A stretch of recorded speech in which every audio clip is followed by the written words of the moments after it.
আরে কি ব্যাপার, আমি একজনকে বিয়ে করে নিয়ে আসলাম, এখানে দুইটা বউ। দেখো, তোমাদের মধ্যে কেউ একজন হয়তো আমার সাথে মশকারি করছো, কিন্তু আমি তোমাদেরকে বলছি আমি মশকারি পছন্দ করি না। আমি যাকে বিয়ে করেছি সে শুধু এখানে থাকো, আর বাকি জন এখান থেকে চলে যাও। না, আমরা তোমার সাথে মস্করা করছি না। আরে কি বলছো উল্টাপাল্টা কথা? আমি কি এখন দুজনের সাথে বাসর করবো নাকি? দেখো, ফাজলামি করো না, আমার কিন্তু মেজাজ খারাপ হয়ে যাচ্ছে। না, এখান থেকে কেউই যাব না। এই দেখি, আরে তুমি তো, আমি তো তোমাকেই বিয়ে করে নিয়ে এসেছি।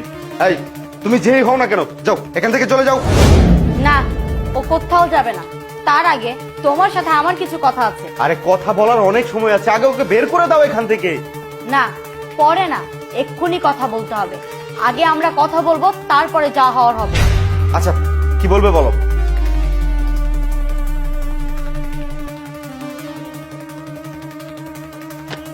এই নাও।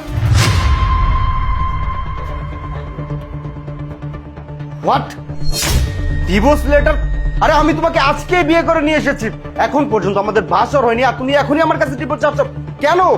হ্যাঁ, যেটা দিয়েছি সেটার ভিতরে সিগনেচার করে দাও। আরে বাবা, সমস্যা কি সেটা তো বলবে, তাই না?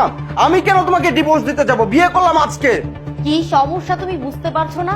হ্যাঁ, তুমি আমাকে প্রেমের জালে ফাঁসিয়ে তারপর আমাকে বিয়ে করেছো। বিয়ের আগে তো তুমি আমাকে বলনি যে তুমি বিবাহিত ছিলে। মানে কি বলছো তুমি এইসব? বিবাহিত মানে? মানেটা বুঝতে পারছো না? এখন আমার তোমাকে মানেটা বুঝিয়ে দিতে হবে, তাই না? মানে চাচ্ছ, মানে খুঁজছো? ঠিক আছে, আমি তোমাকে দেখাচ্ছি। আখি, ঘোমটাটা খুলো।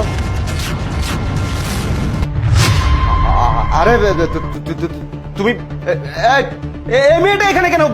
যাও তো, যাও এখান থেকে যাও। কি, এই মেয়েটাকে চিনতে পারছো না? আরে না, আমি কোত্থেকে চিনবো ওকে? আমি তোকে চিনি না। যাও তো এখান থেকে। আচ্ছা, তাই নাকি? এখন তুমি এই মেয়েটিকে চিনতে পারছো না কেন? তোমার মনে পড়ছে না 2020 নভেম্বরের 19 তারিখের কথা? আখি নামের এই মেয়েটিকে তুমি বিয়ে করেছিলে সেই দিন। ভুলে গিয়েছো সেই দিনের কথা? কিভাবে পারলে সেই দিনটির কথা ভুলে যেতে? সেই দিনের কথা না আমি বাদই দিলাম, তারপরে যে তোমাদের ঘরে ফুটফুট একটা মেয়ে সন্তান এসেছিল তার কথাও কি তোমার মনে নেই? এখন কি তোমার মেয়েকেও তুমি অস্বীকার করবে? কবিতা বোঝার চেষ্টা করো। মানে আর করতে হবে না।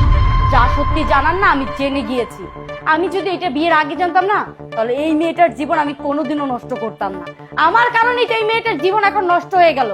তুমি এটা কি করে করতে পারলে? হ্যাঁ, তোমার বউয়ের কথা নয়, তুমি ভুলেই গিয়েছো, আমি মানলাম। তোমার মেয়ের কথাও কি তোমার একটি বার মনে পড়েনি? এই কাজ করার আগে তো তোমার মেয়ের চেহারা তোমার মুখের সামনে ভাসার উচিত ছিল, তার কথাও তুমি ভুলে গিয়েছিলে।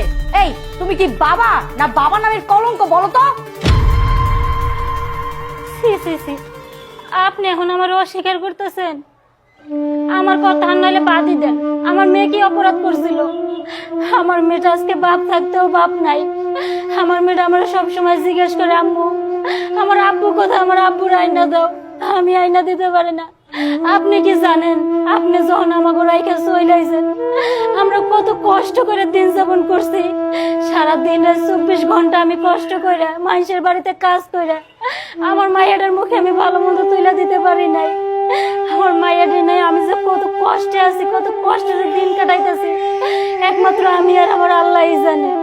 আপনি না হয় আমার চাইরাইছেন, অন্তত আমার মেয়েটার আপনার সঙ্গে করে নিয়ে আসতেন, নয় একটু ভালো মন্দ খাইতে পারতো। আমি তো একটু ভালো মন্দ খাওয়াইতেও পারি না।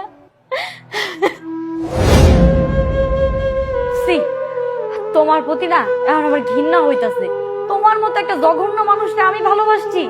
আমি যদি আগে জানতাম না, তোমার মতো মানুষটা আমি কোনোদিনও ভালোবাসতাম না। আচ্ছা ঠিক আছে, তোমারে তো আমি কোনোদিনও মাফ করবো না। তুমি আজ থেকে অবুর সাথেই থাকবা, আমি তোমাকে ডিভোর্স দিয়ে দিব। ঠিক আছে, তোমরা ভালো থেকো, আমি আসি। না না বোন, তুমি কে লেগে আমার লেগে তোমার সংসার ছেড়ে চলে যাবা? তার চেয়ে বরং আমি চলে যাই।